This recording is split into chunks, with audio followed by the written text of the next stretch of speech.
Kwekumira Kadaama TV. Olwaleero ngenda baleetera Kadaama ng'alina okulaba kwatwala eri bakadaama banne. Ayogera ku kintu kino ekya bw'olwala oba n'ogenda mu ddwaliro bw'osonda kutwala mu ddwaliro ne bakkuba empiso. Bwe bakkuba eno empiso n'ovaayo ng'okyuseeko. Omuntu abadde talina maanyi n'ovaayo ng'olina amaanyi mayitirivu. Omuntu abadde owuliramu ng'olusujjasujja okulwala ne bakkuba empiso eno. Agamba empiso eno gye bakkuba mugyegendereze nnyo lwa nsonga nti y'empiso gye bakkuba n'obeera ng'otandika okubeera ng'okola nga kyuma nga robot nga towulira naye effect bw'eri kuggwaamu empiso eyo gye bakkubye ojja kufuna obuzibu. Kankuwe Kadaama ye kennyini akunnyonnyola experience ye na ki ky'amanyi ku mpiso eno. For sure ffe ekintu tukimanyidde ddala. Eno eddagala lye bagaba Panado. Eno ekinene baba bakuyambye nga bakututte mu ddwaliro wallahi ya Mungu bakubanja. Balina eddagala lye bakkuba mu mubiri n'otaddamu kulwala n'otaddamu kuwulira nti ozitoowererwa oba kuzitoowererwa kale n'otaddamu kukoowa.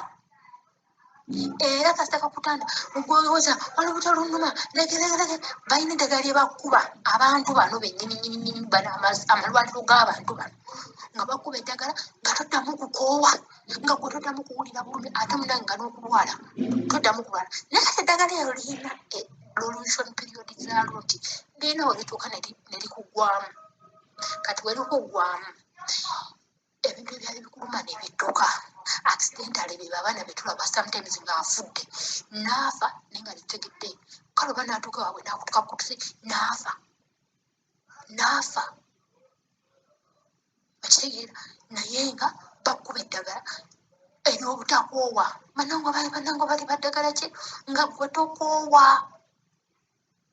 Nze banyamba wano na buyambi lumu nalwalako wano banyamba buyambi Katonda nanyamba obulamu bwange ne budda buzzi mu ndomo system yaabwe.